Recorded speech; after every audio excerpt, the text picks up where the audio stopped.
My name is Posie Adams, and last week I walked into the biggest shock of my life. Grocery bags slipped from my hands. A jar of marinara exploded across the white tile like blood at a crime scene. And there they were, my mother and my sister, inside my brand new cottage. The house I worked years to afford, the house I never gave them the address to. They weren't visiting, they weren't congratulating me. They were rearranging furniture, measuring bedrooms, claiming space that wasn't theirs. I froze in the doorway, keys still dangling in my hand. How did they even get in? Why were they so certain this home belonged to them? And most of all, what would I do about it? That night, I realized something. For years, I had been the dependable one, the daughter who gave in, who sacrificed quietly while my sister was handed everything. But this time would be different. This time, they would learn that silence doesn't mean surrender. And if you've ever been pushed aside, if you've ever felt your family take more than they give, you'll want to stay until the end of this story. Because it doesn't end with me giving up my home. It ends with me taking back my life. So if this hits close to home, tap like and subscribe. You don't want to miss how this unfolds. I grew up in a family where roles were assigned early, and mine was never the favorite. I was the dependable one, the quiet daughter who didn't need much. Lyanna was the star, the golden child. When she wanted a clown and a carnival for her 11th birthday, she got it. That same year, my birthday was a store-bought cake eaten at the kitchen table. Mom said the budget was tight, but somehow it never seemed tight for Lyanna. That pattern never broke. When Lyanna failed classes, tutors appeared. When her car broke down, Dad wrote the check. And when I struggled, the answer was always the same. You'll figure it out, Posie. You're strong. Strength wasn't a compliment in our house. It was an excuse to give me less. So when I finally saved enough to buy my cottage, it wasn't just about owning property. It was proof that years of sacrifice had meant something, that I could stand on my own even if no one noticed. I thought maybe, just maybe, they'd be proud. Instead, they treated it like a resource, something to be divided, rearranged, shared, without asking me, as if my independence was just a temporary inconvenience to their plans. And here's the thing. Once you start to see that pattern, you can't unsee it. Every birthday, every bill, every choice, all leading to this moment where they assumed my home was theirs. If you've ever felt invisible in your own family, keep watching, because this isn't just my story. It might be yours too. And trust me, the next part will shock you. I bought my cottage at 29, not because anyone helped me, but because I worked myself past exhaustion to make it happen. While Lyanna was living rent-free in the apartment parents paid for, I was clocking double shifts, saying no to vacations, eating ramen for weeks just to scrape enough into savings. Every piece of furniture in that house carried a story of sacrifice. The secondhand couch I hauled up 3 flights of stairs alone. The chipped coffee table I found at a yard sale, sanded down after midnight. The kitchen plates, bought one set at a time whenever I could spare $20. It wasn't luxury, but it was mine. And that ownership mattered. It was proof that I wasn't invisible. Proof that years of swallowing disappointment and carrying responsibility hadn't been wasted. But the strange thing about being the dependable one is that people stop seeing your effort at all. To my parents, independence meant I didn't need support. It meant every struggle of mine was a lesson, every success inevitable. I told myself, one day they'd see, that one day someone would finally say, she built this herself, she deserves respect. But that day never came. Instead, the day I finally unlocked the front door of my dream home, they saw opportunity. Extra bedrooms, a convenient solution for my sister's chaos, a resource to be redirected, as if my sweat and sacrifice were just a down payment on their plans. And standing there, I realized the cruel truth. In their eyes, I was never the owner. I was just the caretaker waiting to hand it over. The unfairness wasn't new. It had always been there, just quieter, easier to ignore. I think back to the night my roof leaked during a spring storm. I spent hours moving bowls across the living room, catching the water as it dripped from 3 different spots. When I told my parents, they shook their heads and said, "That's adulthood, Posie. You'll manage." 2 months later, when Lyanna's car broke down, they wired her $2,000 before the sun set. No lecture, no lesson about adulthood, just instant rescue. That was the rhythm of our family. My burdens were lessons. Her burdens were emergencies. My sacrifices invisible, her missteps forgiven. And every time I swallowed the bitterness, every time I told myself not to make waves, the pattern dug deeper. I carried the quiet, and they mistook it for agreement. I carried responsibility, and they called it strength. But the truth was, it was exploitation disguised as love. So when I finally had my own place, when I thought I had carved out something safe, I should have known the pattern would follow me. The first time Mom dropped by, she barely looked at my kitchen. Instead, she walked straight to the hallway, asking how many bedrooms there were, whether the guest room had enough light. I thought it was idle curiosity. But now, looking back, it was foreshadowing. The quiet signal that once again, what I had built wasn't really mine. Not in their eyes. The pattern revealed itself fully one Sunday afternoon. I came home expecting quiet, but instead, the sound of voices carried from inside. Froze, keys still in my hand. When I pushed the door open, there they were. My mother on the sofa, my sister Lyanna with a measuring tape stretched across the guest room doorway. "What are you doing here?" My voice cracked. Mom didn't even look embarrassed. She just smiled like she'd been caught redecorating her own living room. "We thought you'd be at work until 5. Don't worry, honey. We're just figuring out how to make this place work for everyone." Everyone. The word lodged in my throat. I stepped over the bags of groceries I dropped, tomato sauce already spreading across the floor like a red warning. "This is my house. How did you even get in?" "Oh, I had a key made," Mom said, waving it off as if copying my keys without permission was no more serious than borrowing sugar. "Don't be dramatic." Lyanna looked up, her face carrying that familiar practiced concern. "Posie, this place has 3 bedrooms. You really think it makes sense for you to live here alone? The kids need space. They're so cramped at our place."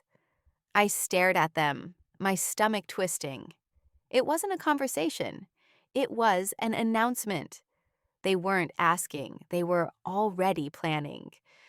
Then I remembered a Facebook post I had scrolled past just a week earlier. Lyanna's kids smiling in their small room. Captioned, "Bigger place soon." Blessed at the time, I hadn't thought much of it. Now I understood. They'd been planning this before I even moved in. The betrayal was sharp, but what cut deeper was the entitlement. My years of saving, the sacrifices that carved this house into existence, meant nothing. To them, my independence was just wasted space waiting to be repurposed. That night, as I scrubbed marinara from the grout, Dad's voice thundered through the phone, calling me selfish, reminding me that family helps family. But all I could think about was one truth rising above the noise. If I didn't fight for this house, I would lose more than walls and a roof. I would lose myself. I didn't scream. I didn't beg. I just stood in my kitchen, rag in hand, scrubbing sauce from the tile until my knuckles ached. Years of conditioning told me to stay quiet, to absorb the chaos, to let their plans swallow mine like they always had. But silence wasn't relief anymore. It was rage turned inward. That night, I sat at my dining table, the mortgage papers and repair receipts spread before me. The evidence of every sacrifice stared back. Thousands for the roof, thousands for the plumbing, the hours I worked weekends just to cover what broke. To my family, it was invisible. To me, it was the map of my life. I thought of Dad's booming voice calling me selfish, of Mom's dramatic tears, of Lyanna's casual entitlement, as if my house were a toy she had been promised. My pulse pounded, but beneath it all, there was clarity.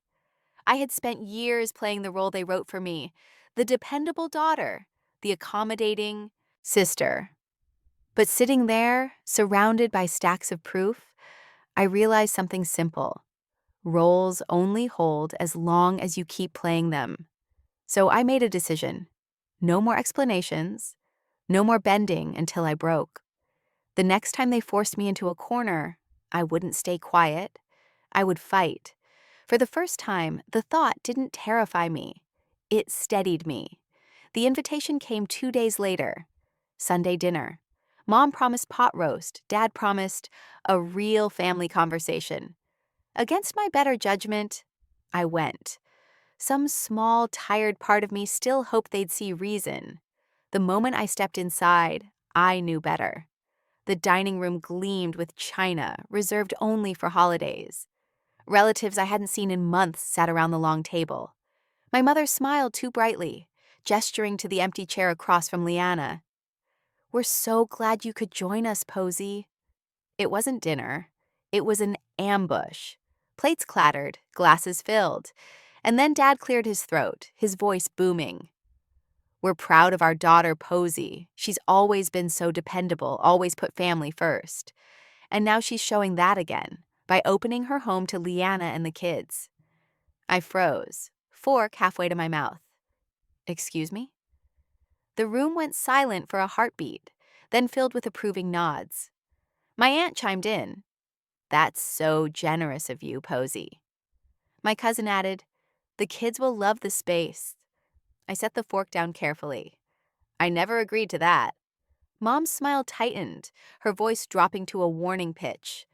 "Don't embarrass yourself. Everyone knows what's been decided. Why make a scene?" The words landed harder than a slap. Embarrass yourself. Not them. Me. Resistance wasn't framed as defiance, but humiliation. And the audience at the table reinforced it, their silence heavy with judgment. Lyanna leaned forward, her tone syrupy sweet.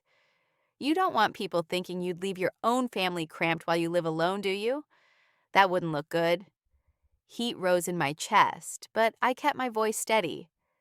"This is my home, not yours, not ours, mine." The laughter that followed was sharp and cruel, slicing through the air like broken glass. I sat back, feeling every eye on me, the dependable daughter stepping off script for the first time.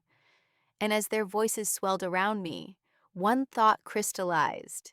This wasn't about a house. It was about a role they'd written for me long ago. And tonight, in front of their audience, I had just refused to play it. I left the table before dessert was served, their laughter still echoing in my ears. The night air slapped cold against my skin as I walked to my car, my aunt's disapproving gaze following me through the window.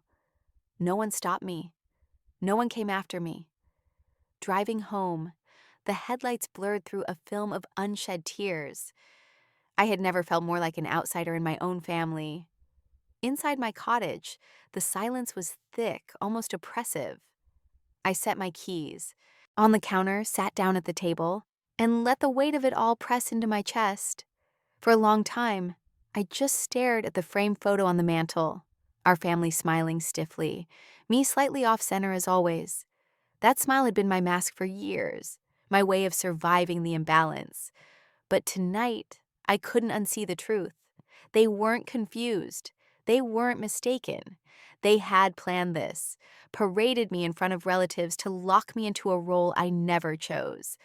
The humiliation burned, but beneath it something else stirred. A clarity I hadn't felt before. My silence had protected them, not me. And if I kept swallowing this, they would take everything I had built. I walked to the mantel, picked up the photo, and placed it face down. Then I opened a notebook and began writing.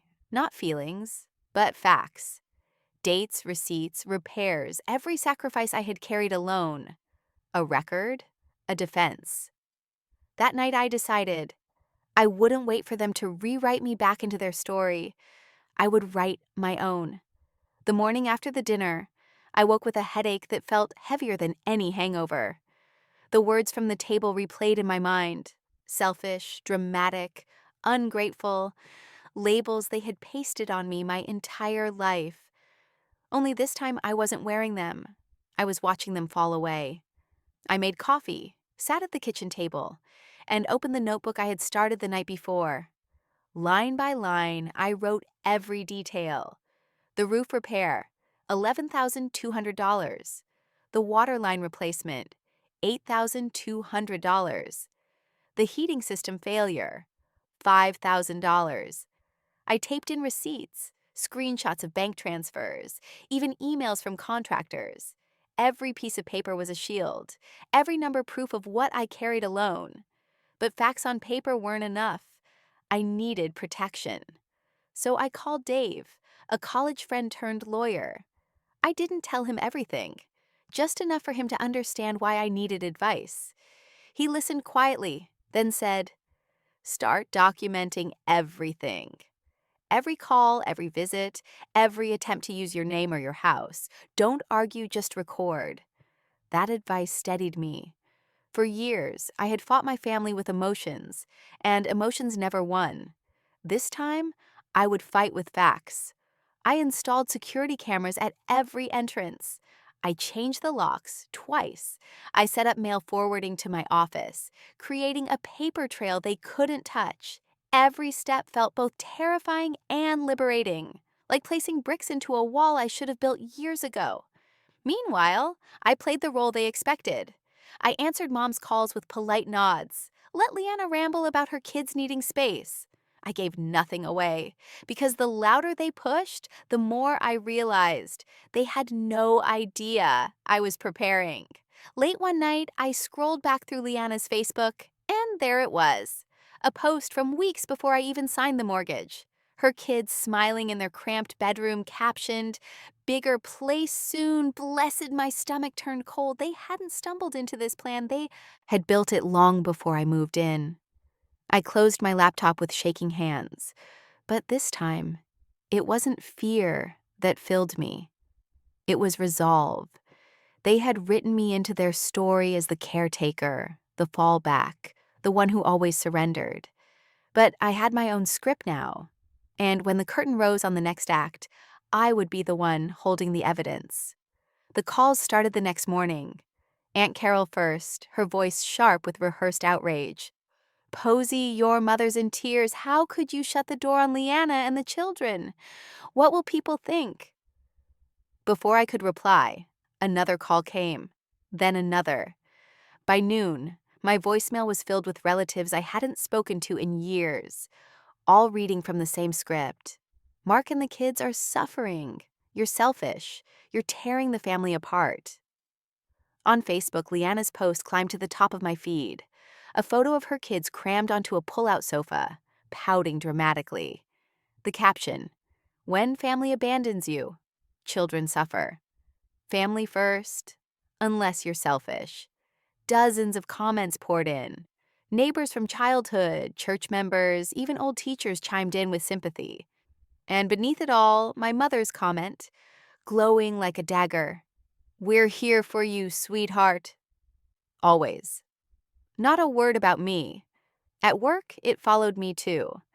A colleague leaned over my desk, whispering carefully, "I heard your sister's struggling.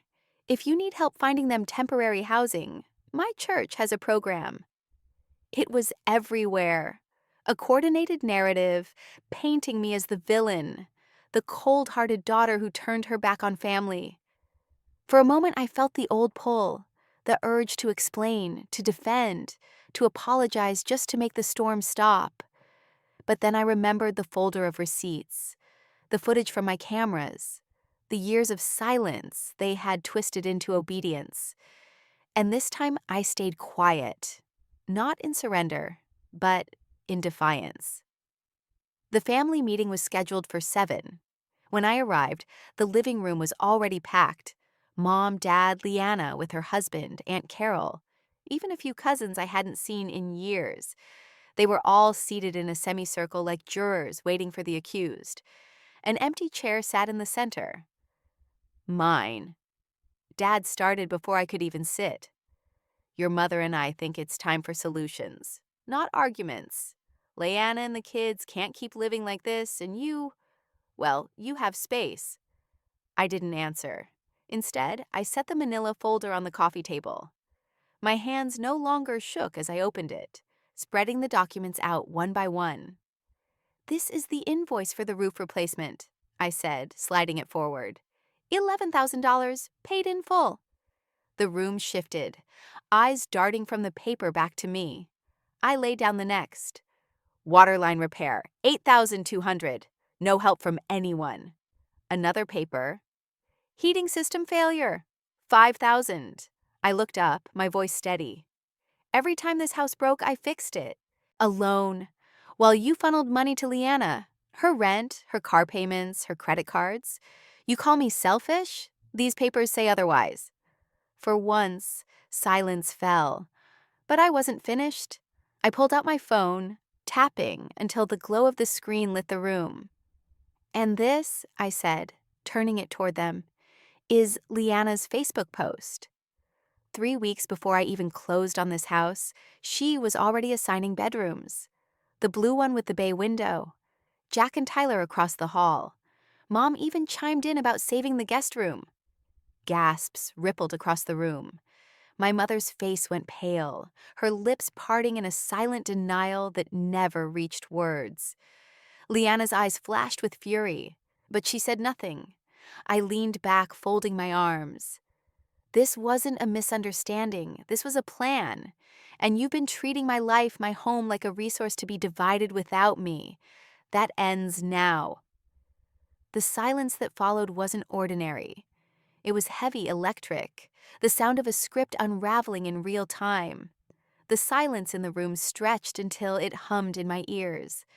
My family shifted in their seats, searching for someone to reclaim control, to put me back in the box I had lived in for decades. But I didn't give them the chance. I sold the house. The words landed like glass shattering on concrete. My father blinked, his mouth opening, then closing without sound. My mother's hand flew to her chest, a gesture she'd perfected for moments of staged shock. Lyanna's face drained of color. I leaned forward, resting both hands flat on the papers I had laid out. The deal is signed. 30 days from now, the keys go to someone else. There is no undoing this, no negotiation. This isn't your house. It never was. It's mine. And I decided its future. For years, they had called me selfish, dramatic, ungrateful. Tonight, I stripped those words from their mouths and left them with nothing but the truth. Dad tried first, his voice a strained growl. You can cancel. There's a cooling off period. I cut him off, my tone calm, almost soft. Not this time, not with me. My mother's eyes brimmed with angry tears. But I didn't flinch. I snapped the folder shut, the sound sharp as a gavel. So raise your glasses if you want, but this toast isn't yours anymore. It's mine. For a heartbeat, the room was frozen. My words hung in the air like smoke after a gunshot. Then the chaos began. Mom's sobs came first, loud and theatrical, filling every corner of the room. She clutched at her pearls as though I had stabbed her instead of simply protecting myself. After everything we've done for you, Posie, she wailed. We gave you a home, we gave you family, and this is how you repay us? Selling your house just to spite your sister? Dad's fury followed. He slammed his fist on the table, the glasses rattling. You've lost your mind. This is temporary. You can still undo this. Call the realtor. Cancel the EEE. Sale be reasonable. His voice cracked like a command, the same tone he used when I was a child who dared to say no. And then Lyanna, her face blotched red, her hands trembling, but her voice sharp with accusation. You sold it just to punish me. Admit it. You never cared about me, never cared about my kids. You couldn't stand to see me get help, could you? her words twisted like barbed wire, designed to pierce and entangle. For years, I might have believed them, might have felt the familiar guilt coil around my ribs. But not tonight. Tonight, I saw the script too clearly. My boundaries recast as cruelty. My independence painted as betrayal. I sat still, my fingers resting on the closed folder. I sold it because I had to, because I chose to. Not for you, not against you. For me. The silence after that was different. No longer stunned, but fractured. My mother's sobs turned to hiccups. My father stared at the wall as if it might offer an escape. Lyanna pushed back her chair so violently, it screeched across the hardwood. "This isn't over," she spat, her eyes shining with fury. "You'll regret this." She stormed out, the slam of the door reverberating through the house like a final note in a discordant song. No one moved to stop her. For the first time, their disapproval didn't crush me. It slid off like rain on glass. I wasn't the villain here. I was finally free of the part they had written for me. The door had barely stopped shaking from Lyanna's exit when I opened the folder again. The rustle of paper was louder than their voices now, sharper than their accusations. I laid out the invoices in a clean row across the table. "This is the roof replacement," I said, sliding the $11,200 bill toward the center. "Paid out of my pocket." Another sheet followed. "The waterline repair, $8,200, no help." A third landed beside it. "The heating system failure, $5,000. Mom's tears slowed as her eyes flicked down to the numbers. Dad shifted in his chair, jaw tight. I didn't raise my voice. I didn't need to. Every time this house broke, I fixed it, alone. And while I was patching roofs and paying contractors, you were wiring money to Lyanna. Rent, car payments, credit card bills. You say I don't care about family? These papers say otherwise." The silence was heavy. Then a cough broke it. Dorothy, my mother's oldest friend, who had been sitting quietly at the edge of the room. She cleared her throat, eyes steady on me. "She's telling the truth," she said softly. "I've watched it for years. Posie takes care of herself. Lyanna gets rescued. The pattern's been clear to everyone but you." My father bristled. "This isn't about patterns, this is about duty." But before he could continue, another voice joined. Barbara, my financial advisor, who had insisted on coming tonight after hearing too many stories of family interventions. She leaned forward, her blazer sharp under, the chandelier light. "Enabling isn't duty, it's dependency. And it hurts both sides. Posie's decision to sell is responsible. It protects her future. That isn't selfish, it's necessary." Or my parents stared at her as though she had spoken blasphemy. And then Thomas, a colleague who had helped me move boxes last month, spoke from the doorway. "My brother lived off my parents until he was 42. When they died, he lost everything within a year because he never learned to stand alone. Sometimes the most loving thing you can do," his eyes swept over the room, "is stop rescuing." The words landed like stones dropped into still water, ripples spreading across the faces around me. For once, the weight of judgment wasn't on me. It was on them. I folded my hands, calm now. "You wanted proof, there it is. This isn't my shame to carry anymore. It's yours." The words lingered in the air, heavier than the silence that followed. My papers remained spread across the table like shards of glass no one dared touch. Dad leaned back, his eyes fixed on the ceiling as though the beams above might offer an answer. For the first time, his voice didn't bark. It cracked. "Maybe we went too far." Mom flinched at his words, her hands tightening around the arms of her chair. "Don't say that," she whispered, though her tone lacked its usual command. Her gaze darted between me and the witnesses in the room, searching for someone, anyone, to pull the story back under control. No one moved. Lyanna's chair screeched against the hardwood as she shoved it back. Her face was flushed, her eyes wet with rage. "This is ridiculous. You're all acting like I'm some parasite. I've had struggles too. But nobody cares about me because everyone's so obsessed with Posie and her precious independence." Her words fell flat. No sympathetic murmurs, no nods. Even Aunt Carol kept her eyes on the tablecloth. Lyanna's lips quivered, her fists clenching. "You'll regret this, Posie," she spat, then stormed toward the door. The slam rattled the windows, echoing through the house like a gavel-pounding judgment. No one followed her.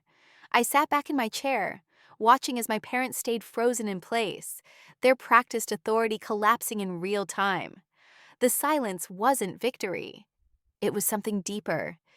It was the sound of a system breaking apart, a mythology unraveling. For years, I had been the one left small, ashamed, diminished. Now, for the first time, they were the ones diminished.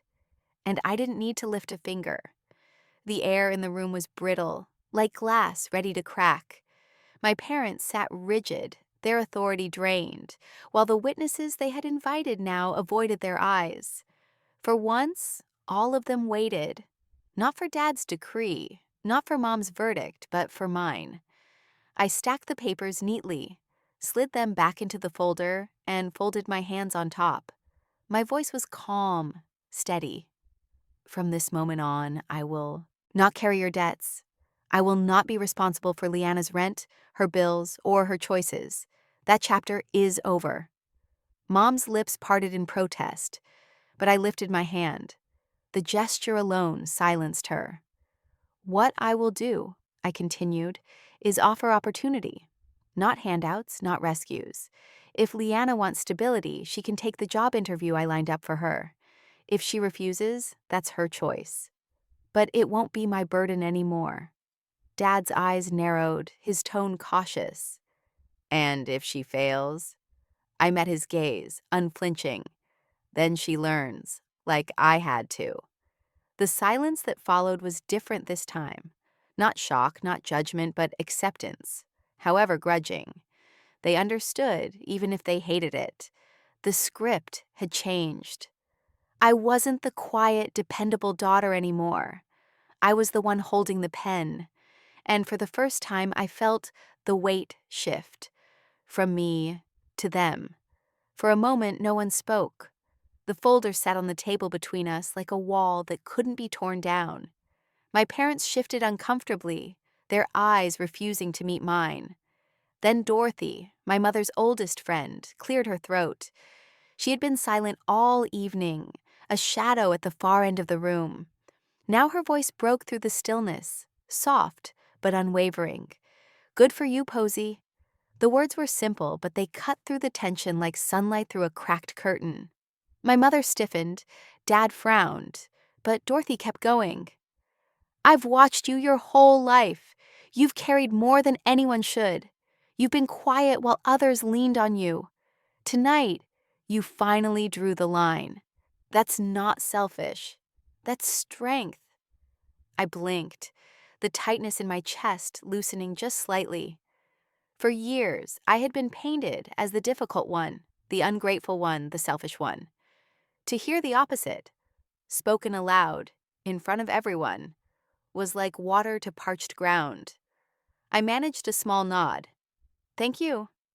Barbara, my advisor, added gently, "She's right. Boundaries aren't cruelty. They're survival." The room shifted again. My parents stayed rigid, unwilling to yield, but the illusion was breaking. For the first time, I wasn't the only voice saying I wasn't wrong. Others were echoing it. And in that moment, I realized something I hadn't dared to hope. I wasn't alone anymore. After that night, the house felt different. The walls didn't close in on me anymore. The silence wasn't suffocating. It was mine. I started small, new locks on every door, security cameras at the front and back, a mailbox key only I held. Each step felt like pouring concrete into a foundation I should have laid years ago. But it wasn't just about defense.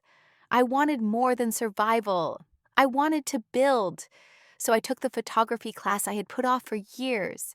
At first, it felt indulgent, almost guilty to spend money and time on myself. But the first time I framed a shot of the sunrise over the cottage roof, I felt something shift inside me. Creation instead of reaction. My days filled differently. I still worked long hours, but now evenings weren't swallowed by dread or exhaustion.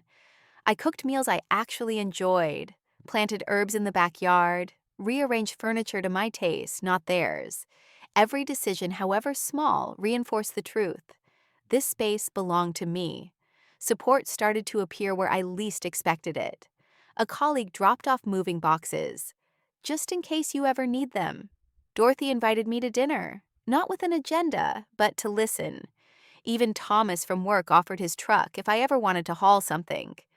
These weren't rescues, they were choices, offered freely, without expectation. I began saving again, little by little.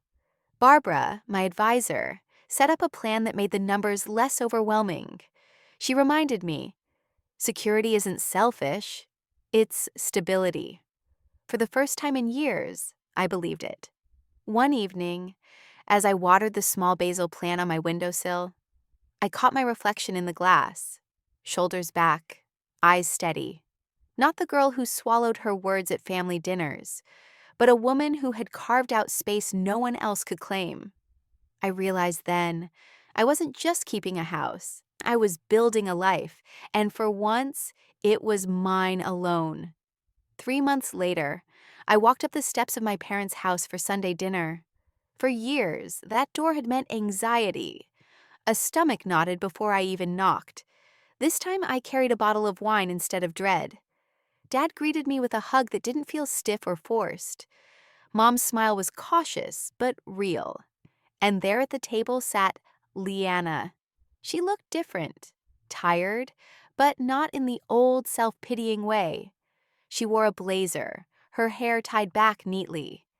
Dinner began, and for once the conversation wasn't lopsided. Dad asked about my photography class, listened without rushing to change the subject.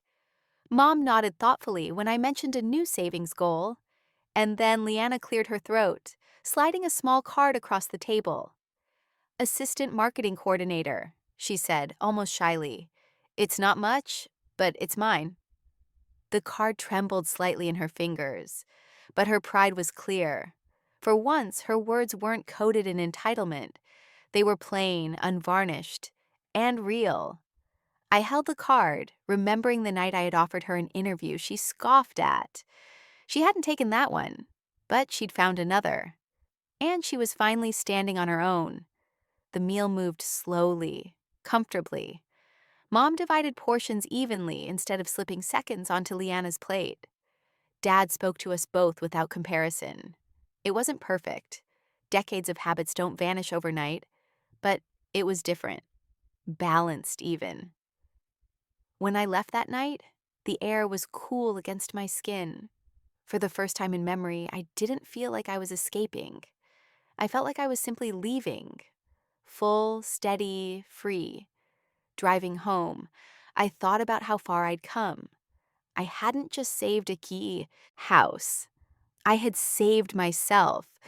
And somehow, in protecting my boundaries, I had forced the family I once thought immovable to bend, just slightly, toward change. Back in my cottage that evening, I placed Lyanna's business card on the counter beside my camera. The contrast struck me. One symbol of a sister finally standing. The other, a reminder of the life I had chosen for myself. For years, I thought endurance was love. That silence meant strength. I believed my worth came from how much I could give up, how little I could need. But the truth is simpler, sharper. Silence isn't strength. It's surrender. And surrender only feeds those who expect you to disappear. When I drew my line, I thought it meant losing everything. Instead, it gave me back myself. The house I nearly lost became the stage where I reclaimed my voice. The family who called me selfish had to learn what selfishness really looked like and what survival required. Here's what I know now. Boundaries are not cruelty. They are not punishment. Boundaries are the walls that protect you when love is twisted into obligation. They are the frame that keeps your life upright when others want to rearrange it. If you've ever been called selfish for saying no, hear me. Saying no is not betrayal. Sometimes it's the only way to stay whole. I don't know what the future holds for my family. Maybe distance will mend us. Maybe it won't. But I know this. I will never again measure my value by how much I can endure. My life, my space, my choices, they belong to me first. And if this story sounds like yours, let it be your proof. You don't have to play the role they've written for you. You can write your own. So if you're still watching, thank you. Tap like, subscribe, share this with someone who needs it. Because boundaries aren't the end of love. Sometimes they're where real love finally begins.